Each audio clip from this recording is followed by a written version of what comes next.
Everything reminds me of her. The pattern on a stranger's blouse, the sudden scent of Marlboros drifting through the air, a Michael Bolton melody playing in a store aisle. Not a single day passes without her crossing my mind. It's both a blessing and a curse, but I wouldn't have it any other way. What can I say? I'm a mama's boy. Always.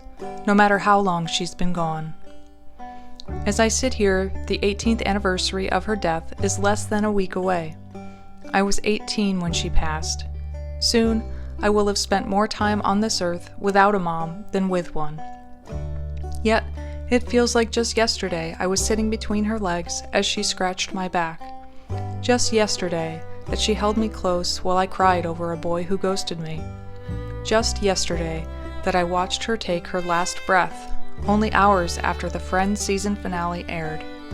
It was her favorite show, and I secretly believe she held on just to see Ross and Rachel reunite. I've written a lot about the traumas of my childhood, many directly caused by my mom's carelessness or callousness. Writing has been my way of healing, an act of radical self-love. It helps me articulate things I've never been able to express verbally. It reconnects me with my needs and holds me accountable for my own faults. Writing is where I feel safest. But this essay isn't about the hard parts. This is a celebration of the other side of my childhood, the side where my mom was loving and nurturing. The mom who bought me Pam Tillis concert tickets when I was 8. The mom who danced on the couch while we cleaned. The mom who taught me about white male privilege before it was a widely known term, and who encouraged me to appreciate all cultures. The mom who told me never to be afraid to ask questions.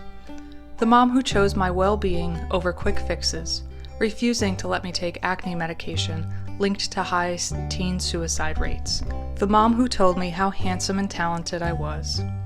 The mom who found a way to pay for private acting classes while we lived on food stamps. The mom who told me there was nothing stopping me from winning an Oscar one day. The mom who told me she loved me every single day. The mom who let me wear nightgowns to bed when I was 4. The mom who let me carry a purse in public when I was 5. The mom who enrolled me in a Pink Power Ranger fan club for my 9th birthday. The mom who watched Nickelodeon with me and laughed at all the jokes. The mom who sang every Fievel song I could remember in the car. The mom who let me be sensitive and feminine no matter what the world said. The mom who sat beside me in court as I fought false allegations at just 12 years old. The mom who paid for 5 polygraph tests that I passed. The mom who convinced one of the best attorneys in Central California to represent me. The mom who watched as the stress of it all made me rebel against her, against the system, even after the charges were dropped. The mom who reported me as a runaway every time I left without permission because she was terrified for my future. The mom who agreed to send me to group homes when I was 15, hoping the structure would help me find my way. The mom who didn't know I was enduring conversion therapy practices. The mom who cried loudly when she found out. The mom who later wrote a letter about her journey to accepting me as a gay man, one that was shared with new members of PFLAG in Fresno for years after her death as a source of inspiration. The mom who taught me how to make friends easily and quickly. The mom who had one-of-a-kind charisma. The mom who asked me to pluck the leg hairs her razor missed because she found it relaxing. The mom who didn't care how weird or gross I thought it was. The mom who listened to every pointless story in my head and never questioned their authenticity. The mom who did her best. The mom who always said she never wanted to be left on life support if she was brain dead, so I'd never have to feel guilty for making that decision. The mom who hoped I'd never have to make that decision. The mom who gave me 2 tear-filled, hard blinks when I asked her in the hospital if she knew how much I loved her, hours before her brain sent out its final wave.